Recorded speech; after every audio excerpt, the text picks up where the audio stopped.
This is the BYD Seal U Boost. It's got quite a long name. In fact, that isn't the full name. The full name is the Seal, I'm going to have to stop driving to tell you it. It's the Seal U Hybrid DMI Boost. Possibly not in that order, but this is the Boost version, which is about 33 grand. There's a comfort version, which is 35 grand, and a design version, which is the range topper, at about 39 grand. An interesting price point for a hybrid, particularly one that looks like this. And I'll start with the looks actually, because this has certain vibes and I can't put my finger on what this car looks like, but it looks like a car that is a lot more expensive, I think, than at the most 40-ish grand. I'd love to know in the comments if you can tell me which one, what car that is. And part of the reason I say this is because it's been getting quite a lot of looks. I drove it to London a couple of days ago and lots of people, not a lot, a few people just kind of watched it drive by, and I thought, for a, you know, a kind of mid-range SUV, family SUV from a you know, a brand that isn't that well known still in the UK. Maybe that's why it's being spotted quite a bit, I don't know. But I just thought that's an interesting reaction from people who live in Chelsea and these very posh areas of London that I was driving through. I think it looks great. I do think it looks nice. I think that part of the reason that people are looking at it is because it's just a nice looking car, particularly in this black colour. I've said this before, if you are a family person and you love your cars, there's no need to give up on life and buy something bland and boring. You can buy something like the Seal U and be very happy with it. I think if I bought this, I would be happy with it. I wouldn't get into it every morning thinking, oh, this is just horrendous. I've had a kid and that's the end of it. I don't think that at all. And also my kid loves it as well. He's only 3, but I can confirm that from a family perspective, you can get a child seat in very easily. You can get people in the back with loads of headroom. It's a really easy car to live with and it looks good as well. The interior, let's talk about that. It's a lovely place to be. As soon as I got in this, having driven a couple of other BYD cars which didn't have particularly exciting interiors, interesting interiors, but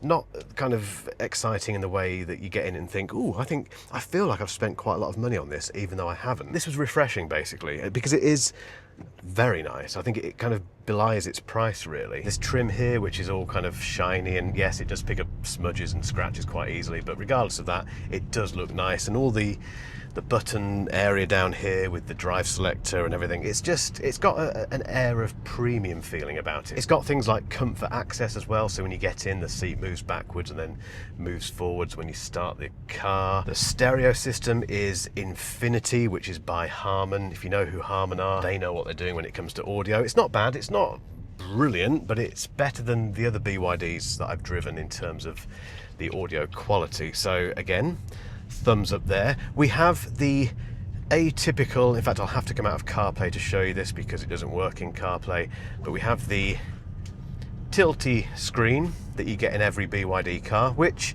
remains a bit of a gimmick for me. The only use case I've found for it so far really is for navigation, because you can see a bit more of the road ahead with it, but even that is a bit pointless. I think it's something to show your mates, to show off, you know, to show your mum when she gets in the car and say, look mum, look how far cars have come, and then she'll say, brilliant, what's it for? And that's when you get confused and start talking about something else. The other thing I like about this car in particular compared to the other BYDs that I've driven is the fact that we have a big and very legible instrument cluster behind the steering wheel. So on a lot of the other BYDs we have these little kind of screens that sit just behind the steering wheel, which are just packed full of way too many numbers and letters and symbols and things, and it's just not a nice design. This isn't far off that with the number of numbers and letters and stuff on it, but it's actually, there's less and it's bigger and it's more traditional looking, so I love that. The size of this screen, this tilty screen by the way, is lovely. I can't remember the exact size. I'll put the exact size down below. We have the 2 Qi charging little pad things down here that I can put my phone or phones on. 2 decent sized cup holders, lots of stowage. You know, the armrest stowage is the armrest stowage, this one, sorry, is very, very deep. You can get lots of stuff in there, and the door pockets are fantastic. You can fit quite a big bottle in there. The boot is very nicely sized, and there is space beneath. You know, it's got like one of those false floors in it that you can lift up and put other stuff in. So interior wise, I'm I'm very impressed with this. It feels like you're getting much more for your money than you should be. In terms of performance, this is a hybrid, so it has a 1.5 litre petrol engine and a battery, the specs of which I'll put down below because I'm driving and I don't want to remind myself of all those numbers and keep referring to my phone on that because that's dangerous. But trust me, it's got quite an impressive battery for a hybrid because this is BYD. BYD make batteries. If you weren't aware, that is their thing. They are the battery people. They're basically the guys who put the batteries into some very, very big products that you may not even be aware of.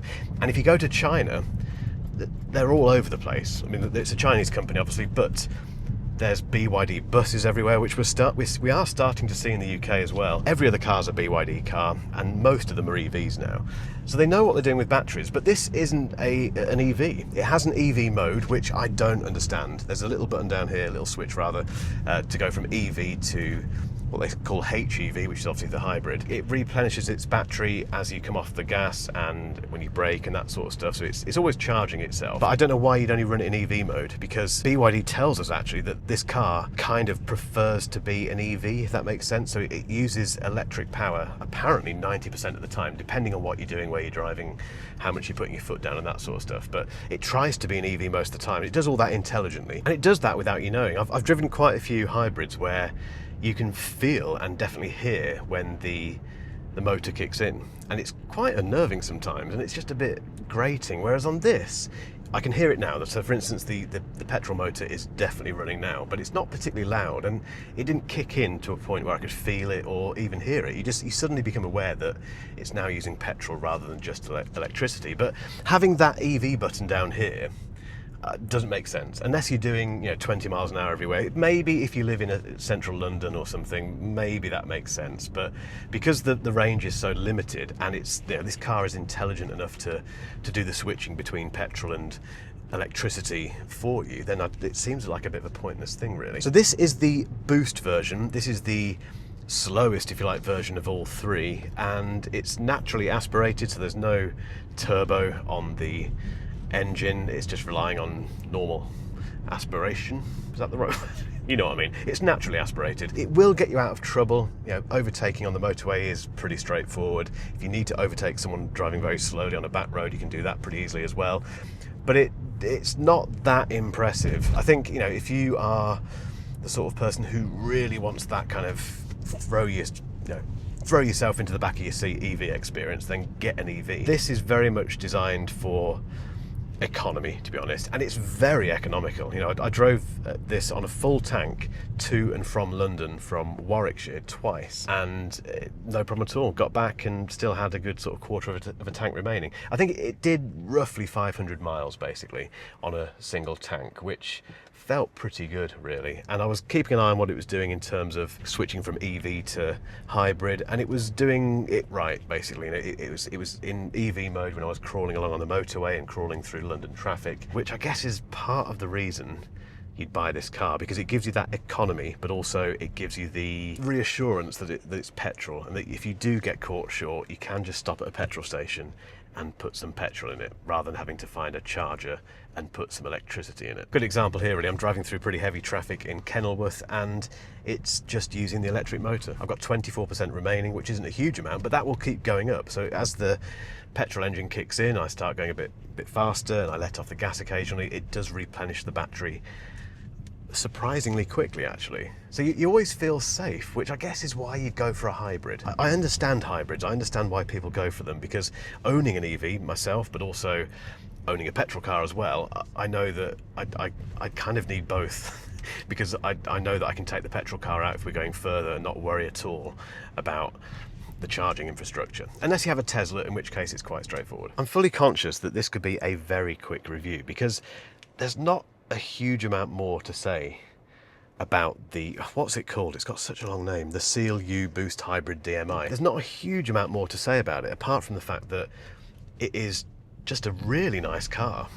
I think for the money, it's spot on. There are other options, obviously, and I hope that I'm sure you are doing your due diligence and comparing this with the other stuff that's on the market. But I've said this a lot about BYD. If you want to go for a car that isn't one of the regular cars, it's not a Hyundai, it's not an Audi, it's not, again, that'd be very expensive, but if it's not something obvious, then BYD is fast becoming quite an interesting choice for people. And there's lots of dealerships springing up in the UK. That said, they're still rare enough to be interesting. So when, if you're the sort of person who likes cars and wants to drive something interesting and maybe have it as a talking point when you're talking to your friends and family, then it's a good choice. I've now got to talk about the most annoying thing about this car, which has been plaguing me throughout this entire filming session, and you've probably heard it while I've been driving. And again, I have to say this as a caveat, this isn't specific to BYD. It really isn't. It's not their fault.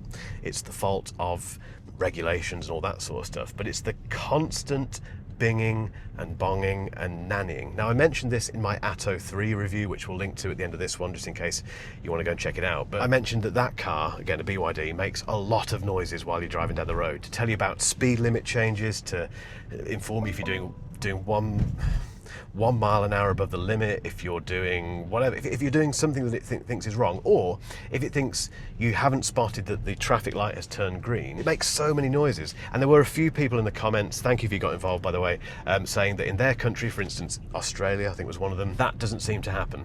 They don't seem to get all those bings and bongs by default, because here in the UK, you have to turn them off, most of them, every single time. Not all of them. Some of them can be disabled just by basically going in there once and turning it off and it remains off. But some of the stuff comes back on every time you start the car again. This, what's it called? The Seal U Boost hybrid DMI is the same. It makes so many noises, and they're all on by default, and you have to hunt through the system to find them. It's really annoying. And again, like I said in my Atto 3 review, I don't want to sound like a broken record here, but I know I will do. The irony of this is that it makes driving almost less safe. School zone ahead. There's not a school anywhere near here. I'm also doing 25 miles an hour in a 30, and there's not a school anywhere near here.